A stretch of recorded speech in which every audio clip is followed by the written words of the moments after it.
وہیں پہ دوسری جو بڑی پیشرفت سامنے آئی ہے وہ ہے نیشنل سائبر کرائم ایجنسی کے افسران، ان کا ریمانڈ ختم ہوا تھا اور ان کو عدالت میں پیش کیا گیا تھا۔ اس میں عدالت میں جو ایک افسر ہے اس کو مزید 2 روزہ ریمانڈ پہ ایف آئی اے کے حوالے کر دیے، باقیوں کو جوڈیشل ریمانڈ پر بھیج دیا ہے۔ این سی سی آئی افسران پر رشوت اور اختیارات کے ناجائز استعمال کے کیس میں پراسیکیوٹر نے عدالت کے سامنے بڑے انکشافات کیے۔ این سی سی آئی افسران پر رشوت کیس میں عدالت نے ریمارک دیتے ہوئے کہا کہ جس اسپیڈ سے آپ کام کر رہے ہیں 14 دن کیا 14 ماہ میں بھی تفتیش مکمل نہیں ہوگی۔ اس پر پروسیکیوٹر نے کہا جناب والا جتنا بڑا گھپلا ہے نا تفتیش کے لیے 14 ماہ بھی کم ہیں۔ یہی پروسیکیوٹر انہی افسران کی جو ریمانڈ پیپر پہ عدالتوں میں وکالت کرتے تھے کہ ان کا ریمانڈ دینا چاہیے ملزمان کا، عام ملزمان کا، جیسے پاکستان تحریک انصاف کی جو ہے وہ فلک جو ہیں اس کی صنم جاوید کی جو بہن ہے فلک جاوید، اور وہ اس طرح کے مقدمات میں وہ لکھ کے لاتے تھے، یہی افسران ریمانڈ لکھ کے لاتے تھے اور اس کو پھر آگے یہی پروسیکیوٹرز، لیکن جب ہوا بدلتی ہے تو وہی افسران ملزم ہیں اور وہ پروسیکیوٹر عدالت کو کہہ رہے ہیں آپ کو جناب آپ کو اندازہ ہی نہیں ہے جتنا بڑا گھپلا ہے تفتیش کے لیے، واقعی 14 ماہ بھی کم ہے، اتنا بڑا گھپلا کیا۔ ایڈیشنل ڈائریکٹر سرفراز چودھری سمیت 5 ملزمان کو جوڈیشل ریمانڈ پر جیل بھیج دیا گیا۔ عدالت نے اسسٹنٹ ڈائریکٹر شعیب ریاض کا 2 روز جسمانی ریمانڈ بھی منظور کر لیا۔ تفتیشی افسر کی جانب سے 5 دن کی ریمانڈ کی استدعا کی گئی تھی، تاہم عدالت نے کہا کہ تفتیشی افسر کوئی ایسا مواد پیش نہ کر سکے جس سے مزید ریمانڈ دیا جا سکے۔ عدالت نے کہا کسی کا امیر ہونا گناہ نہیں، کرپشن سے امیر ہونا گناہ ہے۔ جوڈیشل مجسٹریٹ نعیم وٹو نے کیس کی سماعت کی اور ڈکی کی اہلیہ بھی عدالت میں پیش ہوئیں جو اس میں مدعی بھی ہیں، اور عدالت نے ایک افسر کا 2 دن کا مزید ریمانڈ دے دیا، باقی 5 افسران کو انہوں نے بھیج دیا جوڈیشل ریمانڈ پہ، اور یہ 7 افسران اپنا استعفے بھی بھیج چکے ہیں وزارت داخلہ کو۔ سپریم کورٹ آف پاکستان کی یہ بڑی تاریخی ججمنٹ سامنے آئی ہے۔ سپریم کورٹ آف پاکستان نے بروقت انصاف کو ہر شہری کا بنیادی حق قرار دے دیا ہے۔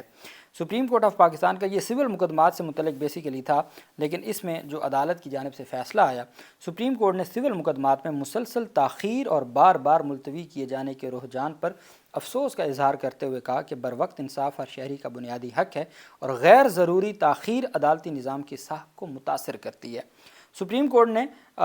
سول مقدمات میں مسلسل تاخیر اور بار بار ملتوی کیے جانے کے رویے پر افسوس کا اظہار کرتے ہوئے کہا کہ یہ رویے نہ صرف مقدمات کے بوجھ میں اضافہ کرتے ہیں بلکہ عدلیہ کی کارکردگی اور ساکھ کو بھی نقصان پہنچاتے ہیں۔ پشاور ہائی کورٹ سے آئے ہوئے جج جسٹس شکیل احمد انہوں نے لاہور ہائی کورٹ کے 21 مئی کے فیصلے کو برقرار رکھتے ہوئے کہا کہ سول تنازعات کا بروقت حل صرف فریقین کا قانونی حق نہیں بلکہ یہ ایک مؤثر عدالتی عمل کی لازمی خصوصیت ہے۔ 11 صفحات کے فیصلے میں کہا کہ تحقیق کے مطابق مقدمات کو بار بار اور بلا وجہ ملتوی کرنا تاخیر کی سب سے بڑی وجہ ہے۔ پاکستان تحریک انصاف کے وکلاء یہ کہہ رہے ہیں نا کہ 25 جنوری کو ہم نے اپیل دائر کی 190 ملین پاؤنڈ کیس میں عمران خان کی سزا معطلی اور اپیلیں۔ وہ کہتے ہیں کہ آج 7 نومبر ہو چکی ہے، آج تک 8 دفعہ وہ کیس سماعت کے لیے مقرر ہوا، 2 ہی کام ہوئے، یا پروسیکیوشن یعنی نیب نے تیاری کی مہلت مانگی یا کوئی اسپیشل پروسیکیوٹر کی تقرری کی یا کاز لسٹ منسوخ ہوگی یا بینچ نہیں تھا۔ وہ کہتے ہیں کہ یہ جو بار بار بغیر کسی وجہ کے تاخیر اور تاخیری حربے ڈیلینگ ٹیکٹس ہیں اس کے بارے میں سپریم کورٹ لکھ رہی ہے کہ یہ جو ڈیلینگ ٹیکٹس ہیں اور اس سے انصاف کو تاخیر کرنا یہ بنیادی انسانی حقوق کی خلاف ورزی ہے، اس شہری کے بنیادی حقوق کی خلاف ورزی ہے۔ عدالت نے کہا مقدمات کو بار بار اور بلا وجہ ملتوی کرنا تاخیر کی سب سے بڑی وجہ ہے جس سے فریقین کو مالی اور ذہنی نقصان ہوتا ہے، عوام کا عدلیہ پر اعتماد کم ہوتا ہے اور بروقت انصاف کا حق متاثر ہوتا ہے۔ لارڈشپ کو میں یہ ضرور بتا دوں جسٹس شکیل احمد صاحب، یہ چونکہ 3 رکنی بینچ تھا، ایک بڑا فیصلہ آیا کہ حضور والا اعتماد اب کم والی تو بات ہی نہیں رہی نا، وہ تو پرانی بات ہے کہ کم اعتماد ہو جائے گا یا زیادہ ہو جائے گا، اب تو معاملات ہی کچھ اور ہیں، اب تو چیزیں ایسی ہیں کہ میں وکیل ہوں، ہم اس نظام کا حصہ ہیں، عدلیہ کے نظام کا ہم حصہ ہیں، ہمیں پتہ ہے کہ اب اعتماد کم نہیں رہا، اب اعتماد رہا ہی نہیں ہے ہمارے نظام پہ، اور ہم خود اس نظام کے حصہ دار ہیں،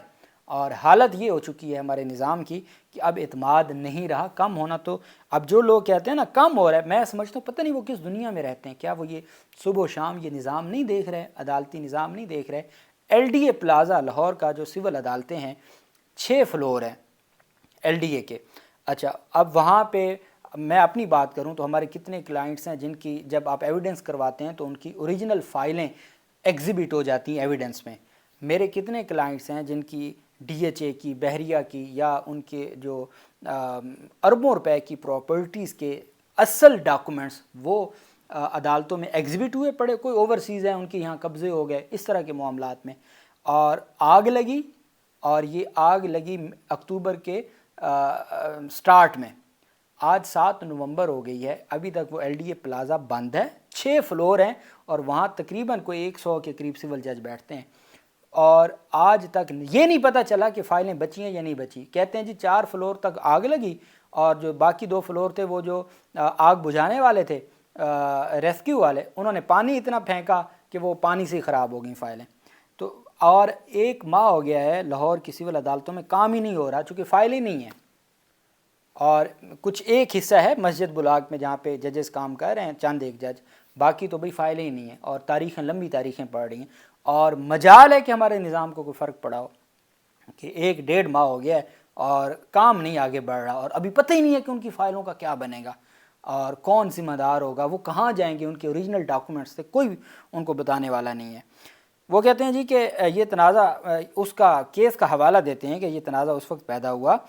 جب عرفان رشید نے 25 کنال زمین 90 لاکھ روپے میں خریدی، جس میں 29 لاکھ روپے بطور ایڈوانس 5 جون 2018 کو دیے تھے. یہاں 1996 کے مقدمات ہیں جو ہمارے نالج میں ہیں، جس میں ہم اب آ کے وکیل بنے ہیں. 1996 کے مقدمات میں آج تک انصاف نہیں ملا. یہ 2018 کے کیس میں عدالت کہہ رہی ہے کہ انصاف جلدی ملنا چاہیے. عدالت کہتی ہے کہ 90 لاکھ روپے میں زمین خریدی، 39 لاکھ ایڈوانس دیے، 5 جون 2018 کو تحریری معاہدہ طے پایا اور پراپرٹی اس حد تک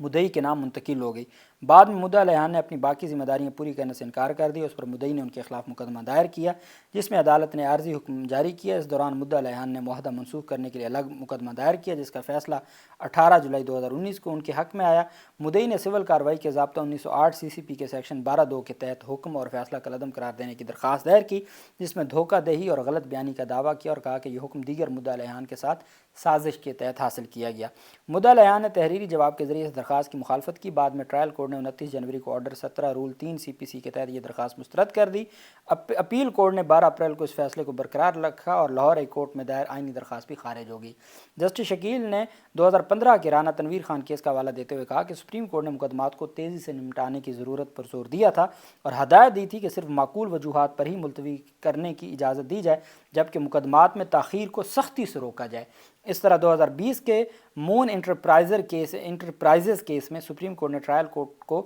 ہدایت دی تھی کہ وہ سختی سے عمل درآمد کریں اور واضح طور پر بتائیں کہ اگر مقررہ مدت میں ثبوت پیش نہ کیے گئے تو اس کے نتائج کیا ہوں گے، جن میں ثبوت بند کرنا بھی شامل ہے. مزید یہ کہ 1976 کے سیٹلمنٹ اتھارٹی کیس میں عدالت نے کہا تھا کہ اگر کوئی فریق یا اس کا اصل وکیل موجود نہ ہو تو وکیل کی طرف سے ملتوی کرنے کی درخواستیں قبول نہیں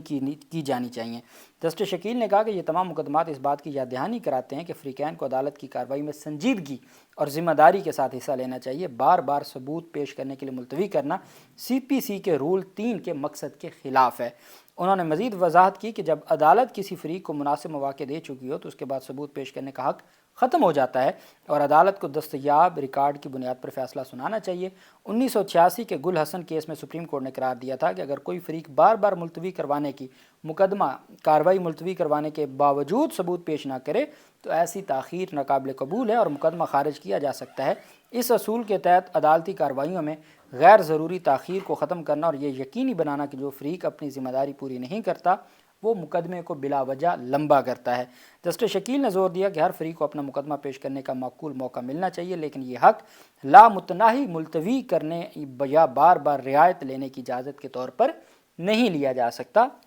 یہ آنریبل عدالت کی ججمنٹ سامنے آئی ہے جس میں یہ کہا گیا ہے کہ جو انصاف دینا نہیں، بر وقت انصاف دینا بنیادی انسانی حق ہے، فنڈامنٹل رائٹ ڈکلیئر کیا ہے سپریم کورٹ آف پاکستان نے. اللہ پاک پاکستان کا حامی و ناصر ہو. بہت شکریہ. اللہ حافظ. پاکستان زندہ باد.